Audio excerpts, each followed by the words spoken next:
world. If you want to chime in via Facebook, feel free to do so. Again, it's at NTV Kenya. Or if you want to call in live and ask any question or give your feedback, feel free to do so. The numbers will be down on your screen. And let's talk about drugs and substance abuse. And of course, we have a number of graphics for you. I'm not sure if we have them ready yet. Okay, so let's get to understand, the whole aspect of drug and substance abuse. And of course, first of all, what we need to understand is that, drug and substance abuse is the harmful or hazardous use of psychoactive substances, including alcohol and illicit drugs. Now, let's come back home. And in Kenya, an NACADA survey reports indicate that the most commonly used drugs and substances are alcohol, tobacco, cannabis, or bang if you want. We have glue, we have miraa, and psychotropic substances. But there's some interesting figures from the World Health Organization where, according to the WHO, the harmful use of alcohol results in 3.3 million deaths each year. Okay, and then on average, every person in the world aged 15 years or older drinks 6.2 liters of pure alcohol per year. Okay, and then elsewhere, less than half of the population, that is about 38.3%, actually drinks alcohol. So this means that those who do drink consume on average 17 liters of pure alcohol annually. Right? And then elsewhere, at least 15.3 million persons have drug use disorders. And that's not all. Injecting drug use reported in 148 countries, of which 120 reported HIV infection among this population. So yes, interesting figures over there, worrying figures if you ask me. So of course, to help us then bring this and make sense of this whole conversation about drug use, drug and substance abuse, today I'm joined by Dr. Susan Gitau, who is CEO, Elewa Ulevi Consultancy Limited, and of course she's also a psychologist. How are you doing this morning? I'm well. Looking at those figures, what do you make of them? Well, we're in the evidence-based era, Yeah. so we know that is a fact. Yes. So we are not in a very good place, not as a country globally. Yeah. So we do have a problem. We do have a problem. We do have a I like problem. that. And of course, we're here today to tackle the problem and Sure. hopefully find solutions, Yeah, right? sure. Okay. And of course, we also have Thomas Lindy, who's the National Coordinator, Kenya Tobacco Control Alliance. How are you doing this morning? Fine, thank you. I just want to understand what you make of those figures, because I saw them yesterday. Now, I was in shock, but I was also very concerned. I would say that it's alarming, and it's a high time that as a nation, Yeah. we woke up and did something about it. Yeah. Yeah. Can we bring the figures home and get to understand where we are at as a country? Number one, in just understanding where we are at in terms of, drug and substance abuse. And then, of course, we'll come back to what has worked, some of these policies. As you have rightly mentioned, we see the issue of alcohol. Around 38% of the population, that's almost half the population is using alcohol. And when we come to other substances like tobacco, which we are actually all concerned about, we have around 13% of our population using tobacco. And this is a major concern because these are gateway drugs, meaning that once you experiment with tobacco, or move to alcohol, which is normalized in most of the cultures, you'll find yourself drifting to other hard drugs. And that one turns our nation maybe to a zombie nation. If we are all addicted to drugs, then nothing can happen. Absolutely. Yeah. Absolutely. And of course, this is not the first time that we're talking about drug and substance abuse. This is a conversation that has been held for a very long time, but still we have a drug problem in the country. So is it that we're not approaching it right? And I think that is the question we're asking today, is it time then that we change tact in terms of how we approach the whole fight against drug and substance abuse? But before that, because again, we'll be looking at it later on when we're talking about solutions, we hear drug use. Yes. And abuse, Yes. substance use and abuse, right? So how does it come from use to abuse to that point of addiction? What usually happens during, how do you even get there? Well, it's a progression. Yeah. Addiction or drug use is progression. So you start from the beginning, which as in an addiction professional, look at it as social drinking. Most Kenyans say, I'm a social drinker. Yes. I drink socially. But before you started drinking socially, remember you experimented. So the first stage was experimentation. But nobody experiments to like become an addict. Then you go to the social stage where it's, as he puts it rightly, accepted. I mean, in Kenya, drinking is normalized. Smoking is normalized. And we have even more smokeless tobacco now than ever. So it's even worse than it has been. Then when you leave the social, you go to what we call instrumental. Instrumental is when, Winnie, you are so anxious. Maybe I'm anxious about being here. So I thought, let me take a tot so that I look like So you're using it as an instrument. Or maybe you're at home, you have issues with your spouse or with your children, and you're so stressed out. So you think, why don't I drink something so that this stress goes away? So that is instrumental stage. From there, you go to what, as we call, habitual. Habitual stage is whereby now you have to use the drug. So first thing when you wake up, I need my puff. First thing so it's like it's becoming a habit. So you start looking for situations where you will use the substance. When you have a baby being born, we have alcohol there. The baby doesn't drink. Who is drinking? Us. It's us, Your 5-year-old child is having a birthday party. You see a lot of alcohol there. That child is not drinking. It's us. So we start looking for situations where we will be drinking. Habitual stage, normally, the person starts thinking, I think I need to stop. I think I'm going overboard. Maybe people start commenting the workplace. If it's in school, it's interfered with. If it's a family relationships.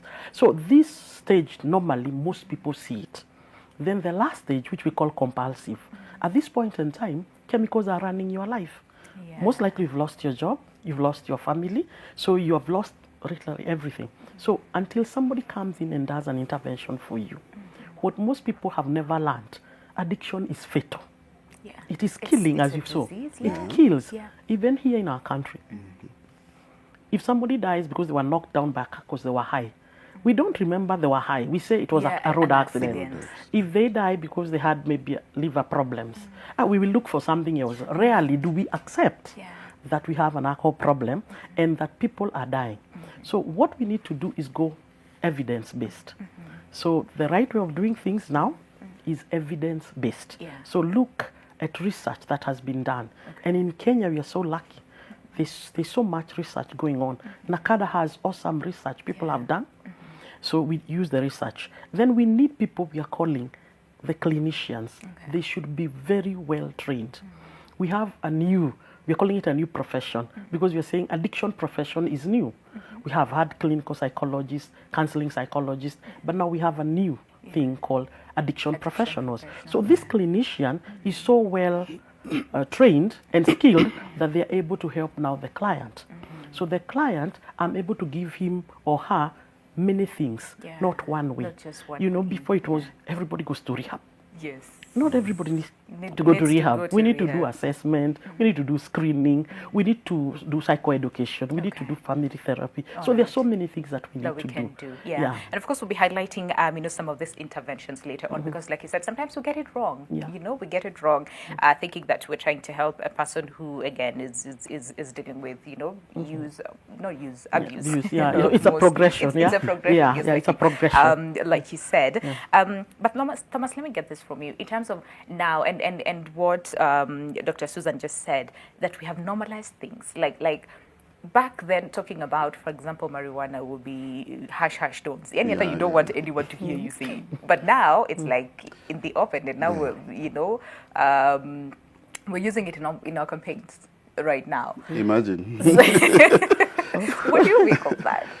I think we have gone the wrong way, and just like she says, I would, according to me, maybe it's good that we start it at the experimentation stage before someone progresses to the other stages, before someone becomes a hardcore or addicted, or before it is normalized in our family setup. So at that stage, that's when we need to have the right information given either normally to teenagers, because it's between that age that when people start experimenting. So when we have the right information given to them, and when we have maybe to some extent enforcement of the laws, because we have good laws in our country, and if we enforce them to a level that our people, first of all, are informed about the choices that they are making so that they can make the right choice. And our people are also, they know the impact of these drugs that they are getting themselves into. I think we can get it right if we start it at that stage. At that, so talk about it early.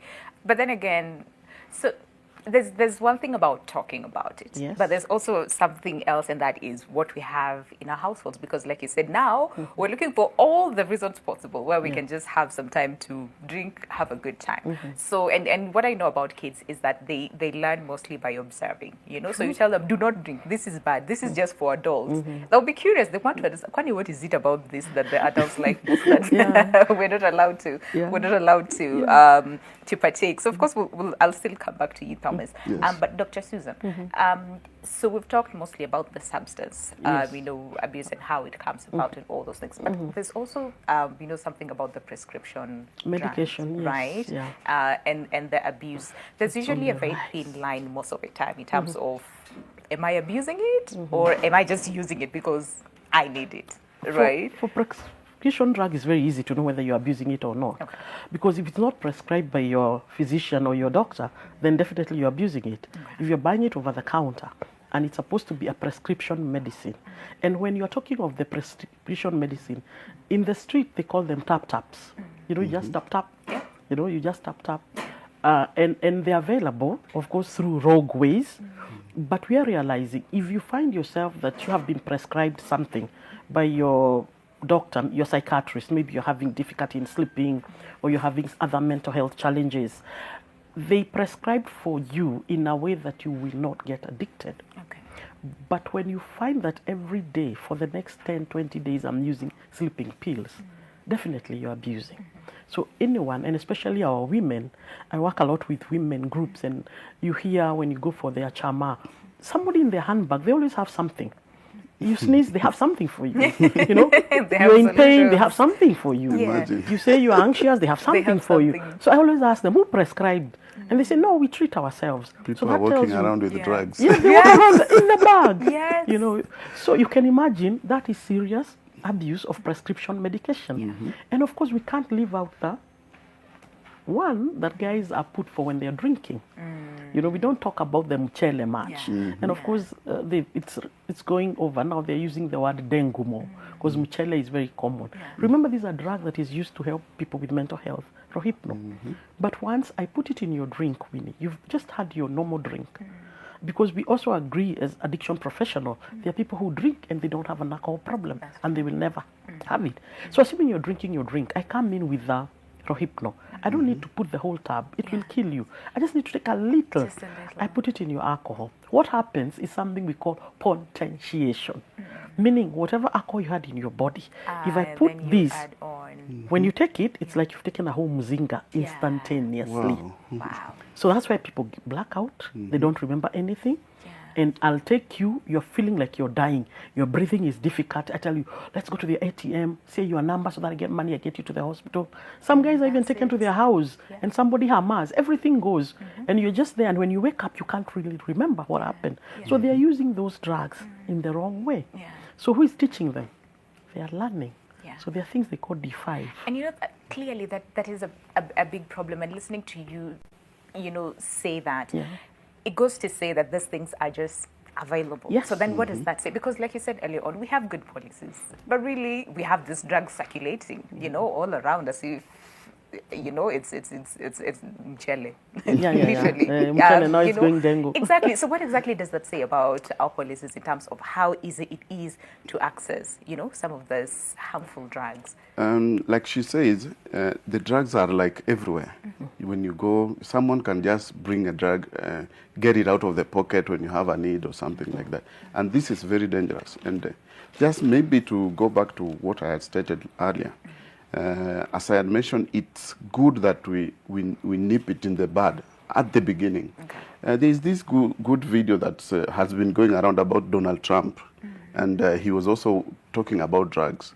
That's the former president of America. And he said that his brother warned him about drugs at an early age. Don't take alcohol. And up to that age, Donald Trump says that he's never had the urge of taking alcohol or something like that. So parents have a huge role to play in all this. You know, we have absentee parents in our families whereby everything happens in the house and the parent does not know, to a point that we all have CCTVs, cameras in our home, so that when you come in the evening, you can a little bit review what happened in the home. So we are not aware of what is happening. We are not aware of what our children are doing in schools, in high school. And we have this problem even whereby our children have reached a level that they're even banning schools. And all this can be attributed to drug abuse and exposure to drugs at an early age. So there is need for the whole society, the whole community, parents, the religious leaders, all of us should be up in arms against any form of drug that is being abused in a society. I'm pretty sure you also saw this video of this young girl who, again, was smoking weed, if I'm not wrong, and then it was just difficult to watch that video. It was just sad to watch that video, and looking at it in terms of, is it a moral issue? Is it, because this is a child? You're talking of the video of where a young girl is smoking weed, and then she puts it in maybe a 2-year-old girl. She's blowing into the 2-year-old girl. And now you're asking, is it a moral issue? Yeah, because at the end of the day, you're conscious, like, this is a child. We know very well you cannot do this to a child, but you see that is happening. So that tells you maybe the girl is not okay. Maybe mentally she's not fine. Because again, we are noticing people who have mental health issues that have not been diagnosed or dealt with, they look for ways of treating themselves. We call it self-medication. So to her, maybe she's thinking what she's doing is good for the baby. You brought in the role model. What are we hearing now from our young people? I like music. Any music you listen, that it has to have drugs, sex, alcohol. So the young people tell you what is going on. If you don't know, the music will tell you what is going on. So as he's saying, it's not me, it's not Nakada, it's not him. All of us need to come up. And because now we have what we are calling evidence-based practices. And I like the fact that Nakada has been able to train a lot of people on evidence-based. We have what we are calling the universal prevention curriculum. So that is going from primary school, not even high school. So there are things that are there. Maybe they're not in the public domain as much, but believe you, behind the scenes, there's a lot going on. As an addiction professional, every day of my life, including today, I had to cancel some people for me to come here in the morning. You know, people are coming out. I want you to help me. What can I do? But we are realizing, if the family is not stable, we are doomed. Family is the first line of prevention when it comes to substance use. So this family, my family, what am I telling my children? Then from the family, the community comes in. My neighbors, what is going on? Then the religious come in, because we always take our children, whether to the mosque or, so what is the religion saying about substance use? Because they still have a lot of influence. Of course, schools. It's nice to know that schools have been very proactive, because schools are the first ones to tell the parent, I think your child has a problem. But as a mother, what do I say? No. Defensive. Especially mothers. Fathers are a bit tough. Like my child. But for us mothers, no, it can't. No. For us, we test for drugs. And you can test, and you're seeing the child is using. And the mother tells you, repeat, your machine is not working. Because she cannot believe it. Until the child tells Mom, yeah, I use. And some parents even collapse in the office because they're shocked. And I'm not talking of 20-year-olds. I'm talking of 14, 15-year-olds. But when you sit down and you're talking with this child, there has always been alcohol. The mother maybe smokes, and the child tells you, if she can smoke her cigar, why can't I smoke my weed? I mean, what's the big deal here? Now they're vaping. The vaping is the hottest thing right now. And they are vaping anything, from flakka to K-Spice to THC to CBD. They don't know what they are vaping. What exactly they are vaping. So how we know what they are vaping? Because we test at Elewa Ulevi. So we do 13 different drugs. So somebody tells you, no, I don't take this. But we say it's positive. He says, no, I only vape. So they don't even know what they're They don't know vaping. what they're vaping. Yeah, so as he's saying, we have a serious problem. Information. Yeah. Clearly, there's a very, very big And gap. I would also like that we to need attribute can maybe. You, can you do that Yes. after the break? Yes. Because, sorry, we need to go on a break, and of course, I'll come back to you, Thomas, on the same. And of course, the question that we're asking you today is it time for us to change tact? And this is in the fight against drug and substance abuse. Keep tweeting at NTV Kenya at Lubembe_Winnie. I'll come back with more of your feedback after this short mix. Stay with us. This is your world.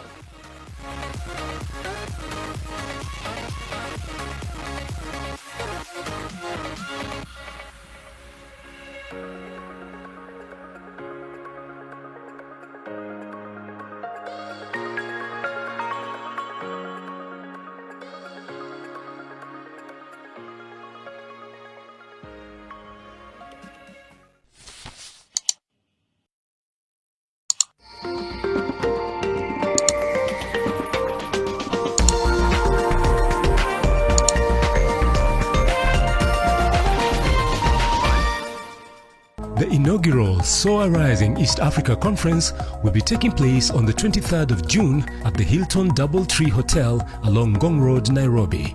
The theme for this year's conference is Africa Arising, Rebuilding a Continent. Senior officials from both national and county government will be presiding, and the keynote speakers will be Anthony Ashai, CEO SOA Rising Limited, Kenneth Masika, Director Lloyd Masika, Julian Kula, CEO Edom X Group, and many more. Register now.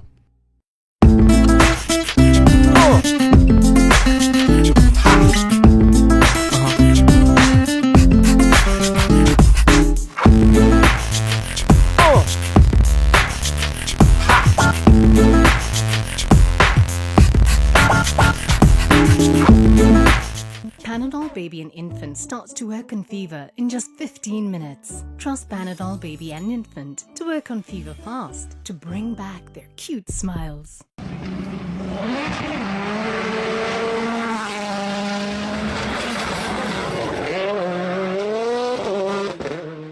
You can count on Dialer battery service from Chloride Exide.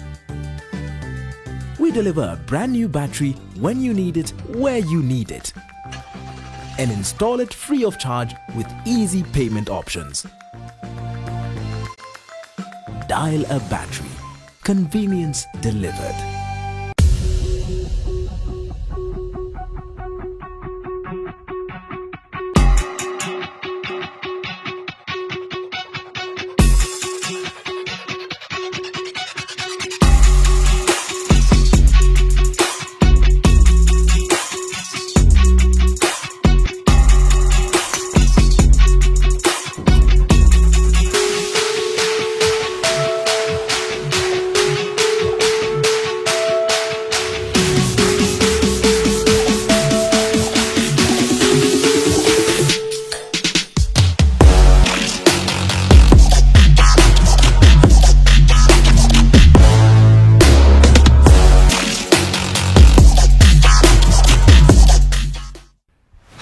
Lessons today. Nini unaficha? Baby ni viungo. Toka kwa nyumba yangu. Asiwahi kurudi kwa compound tena. Umefukuzwa, si ndio? Usininishe, hebu toka. Unajua unataka nikubomoe hapa, si ndio? Toka hapa. Umzai by the lazima chukue simu yangu. Hii gari nimeambiwa na mwenyewe nikuje nichukue. Mwenyewe ni mimi. This is my car. Pia huyo mwanamke amenisumbua sana. Ni nani alimwambia? Si ulituma mtu akuje achukue gari nikiwa naenda kufanya shughuli zangu? If there is no sugar, there is no gari, there is no money. Get peace of mind and protect the ones you love with the power of Dettol Bar Soap. It cleans and protects from up to 100 illness-causing germs. So no matter what type of mum you are, trust Dettol.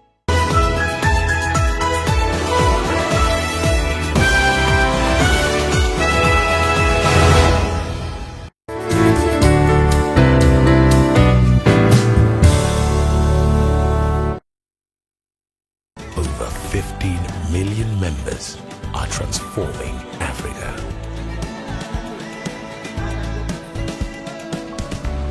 Equity. Karibu member.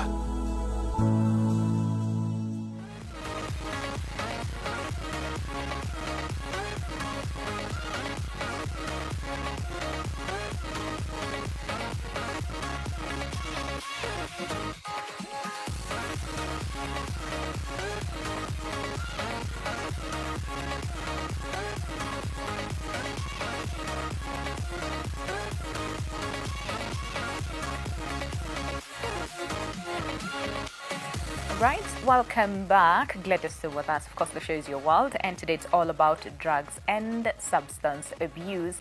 And the question that we're asking you is it time that we change tact as far as the fight against drug and substance abuse is concerned? Is it time that we change tact in the fight against drugs and substance abuse? The hashtag to use is Your World, and of course keep tweeting at NTV Kenya at Lubembe_Winnie, and of course let's find ways, as far as fight against drugs and substance abuse. But again, I have so many of our young men, some of them shouting in the streets, just doing funny stuff to ensure that the topic trends. So is it that then they're communicating something in terms of like, I want attention, there's something and you'll see is lacking? Whatever they'll do is what they normally do, but they are now bringing it into open.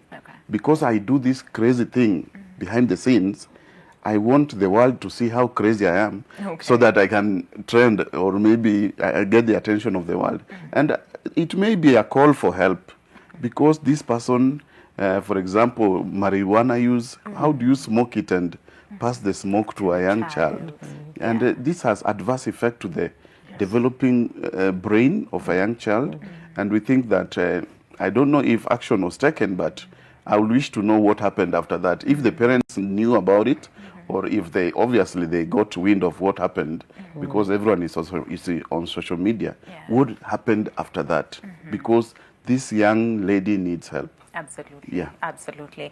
And of course, again, this year's theme, like we said earlier on, it's all about understanding how, like drugs, what is it called? Health and of course, humanitarian crisis as well. Yeah, we're talking of addressing drug challenges in health. And humanitarian crisis. Yeah, because health, the epidemic came, everything changed. I remember I came here to talk about how people started drinking more when we were locked down.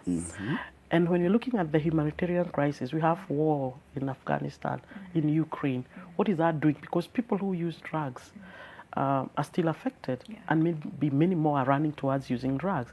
So we are looking at it in a very broad way and realizing there are serious challenges coming. Already there were challenges without the epidemic and without the war. So it has only complicated things here and now. And we're also aware that the UNODC is running a hashtag based on what is going on and on the theme. And they're saying we need to hashtag care in crisis. So we still need to take care of people who are suffering, because these people are sick.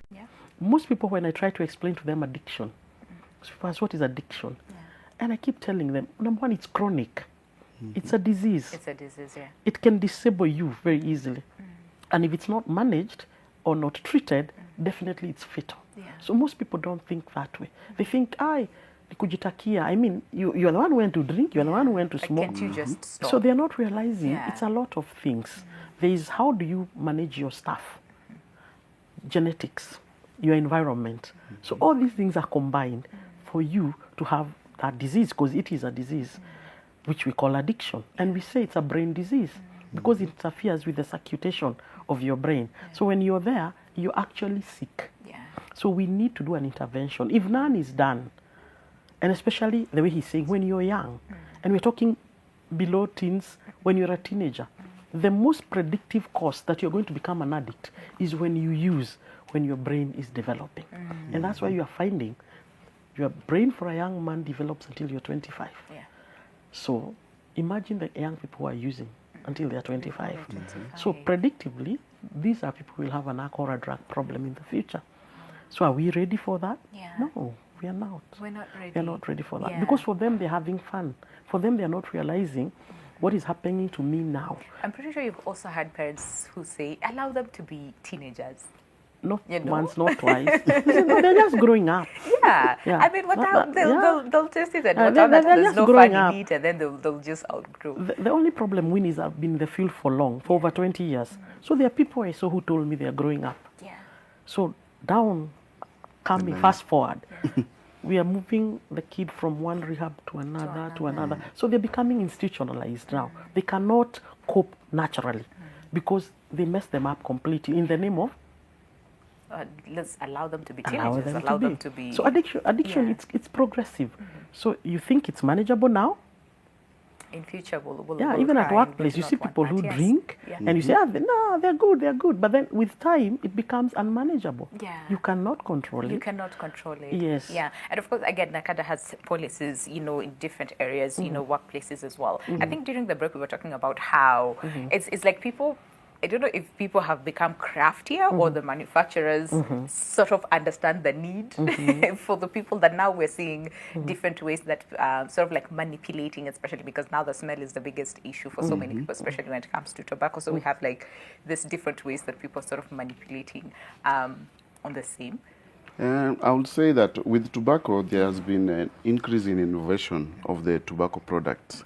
We call them emerging tobacco products. And one of them is Lyft, which had so much issues here in Kenya. And you'll find this product has been engineered in such a form that it beats some of the laws that we have in place. For example, for tobacco use, we have the issue of exposure to secondhand smoke. Meaning that when I'm smoking here, I'm actually interfering with the environment. So they are bringing in such products that don't really interfere with the second or third person. For example, Lyft, you just pop it, and you just put it under your lips and you are done.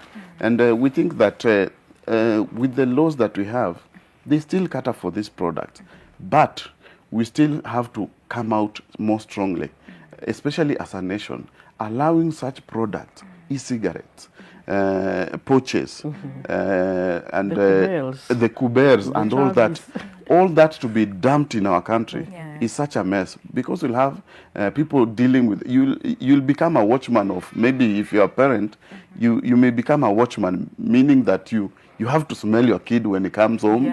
You have to check how much did you spend today, or how much money did what did you spend it on, and such.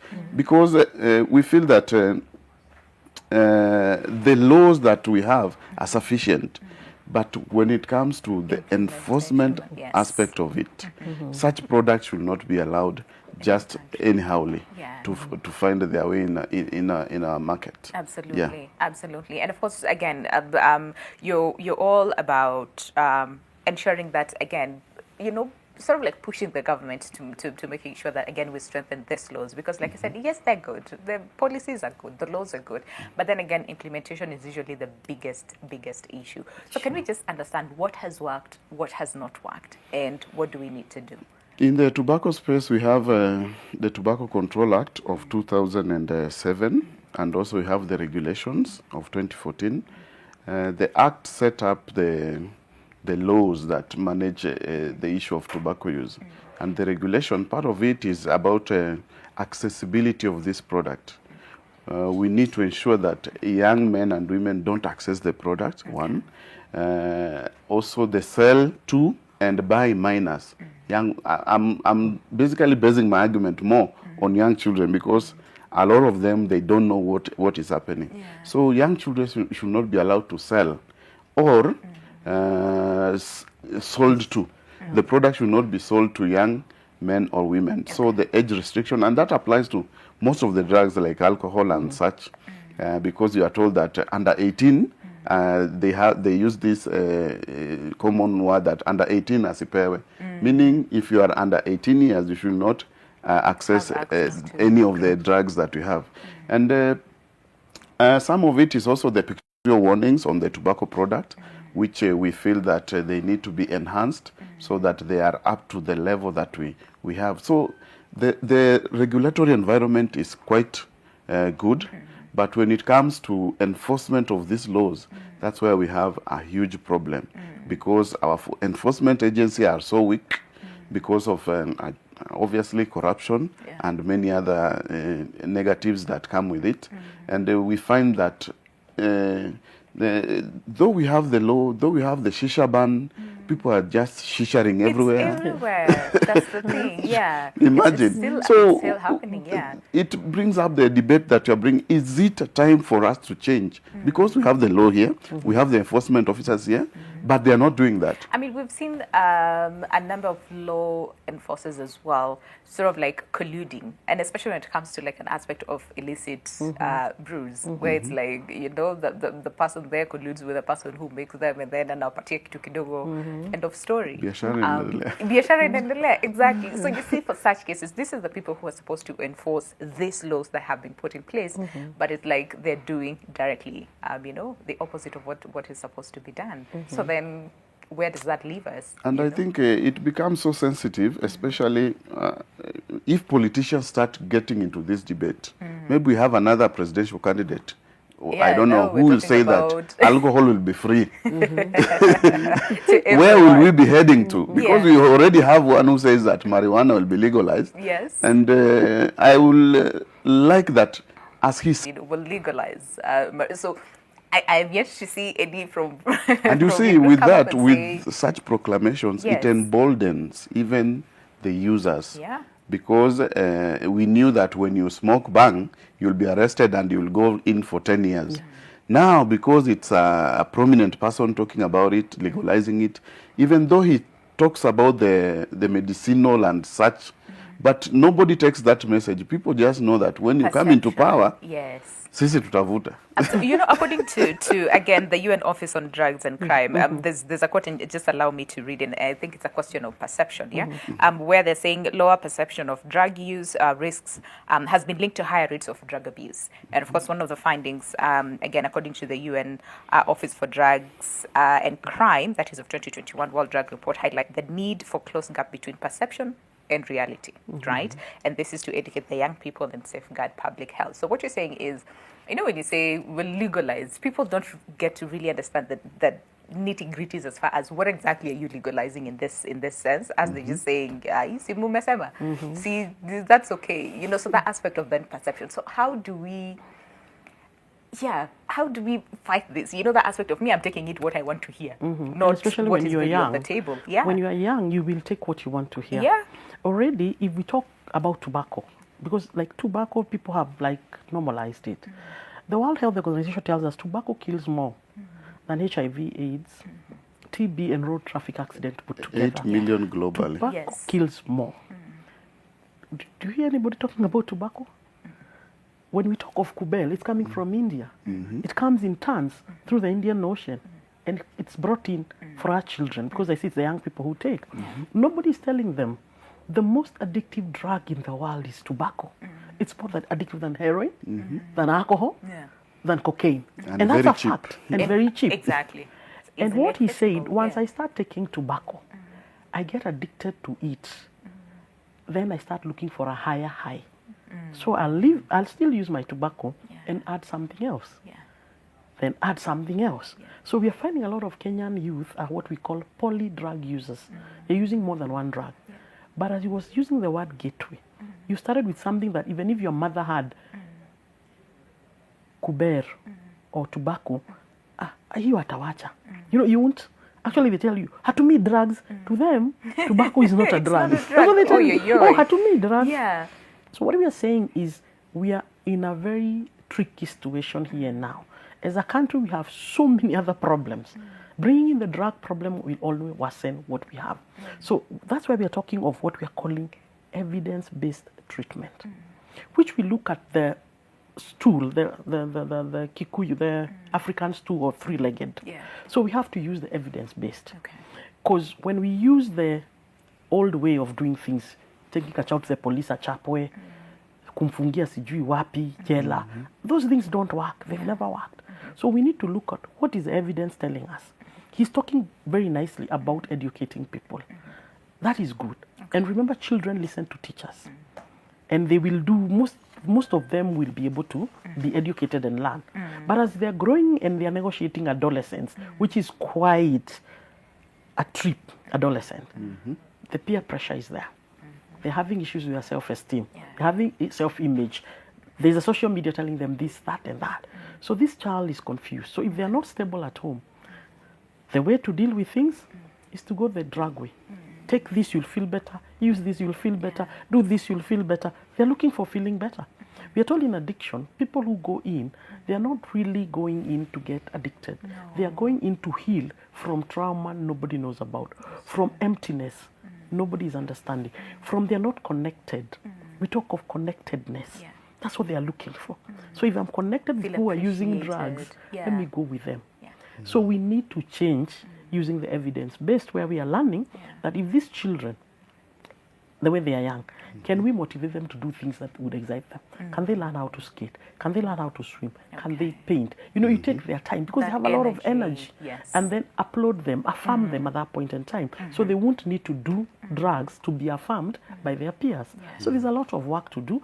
But as we are saying, we have the universal prevention curriculum, which has been rolled down by NACADA, an International Society of Substance Use Prevention, which we call it ISAP. I am the vice president of ISAP Kenya, but ISAP is international. Okay. So we are running programs, starting of course from schools and coming up all the way to the workplace, so that people can understand that prevention is obviously better than cure. Absolutely. And of course, as the world, again, in terms of like health in general, we're moving towards more on the preventive care as compared to curative, because again, I think we realize curative is more expensive. Very expensive. As compared to preventive. All right, so we have very few minutes left, to end this conversation. And Thomas, you talked about early on in terms of accessibility, especially when it comes to tobacco, which is again is most abused, if I can say that. Understanding where the people access it, but there's also this aspect of production where there's farming, so when it comes to like this big companies who produce this, the law, of course, it's very clear still on the same, but where then what do we do to make sure that we strengthen this tobacco laws as far as the whole aspect of farming, production, because again, there's a question of business as well, and economy and tax. Yeah, that's a very familiar argument that the tobacco industry uses, that they are paying tax, they are paying their fair share. Yeah. And you see, comparatively, the harm that the product causes, when you come to the Ministry of Health and the government, we use 3 times of the taxes that they produce to try to mitigate on the harm that they cause. Yeah. So that means that we are not doing profit with these companies. It's either they could close shop and leave because they are not helping us. And I will say that in terms of tobacco farming, we have had a very nice initiative by the government whereby the tobacco farmers are being educated, being helped to diversify into other more productive crops. For example, in Migori and such areas, we have the introduction of beans that they are growing. Because you find that this product has also effects on the farm itself, and also the environmental impact is so huge. Okay. But speaking of these multinationals, it's good that they are made aware. And I know that they know that they are causing problems to our people. There is an increase in cases of cancer. So many people are suffering from cancer, and they cannot trace where it's originating from. We could attribute it to some of the tobacco products and drugs, the smoking that is happening everywhere. So all this coupled with maybe strengthening of our laws so that these companies are made to pay for the problems and the losses that they have caused.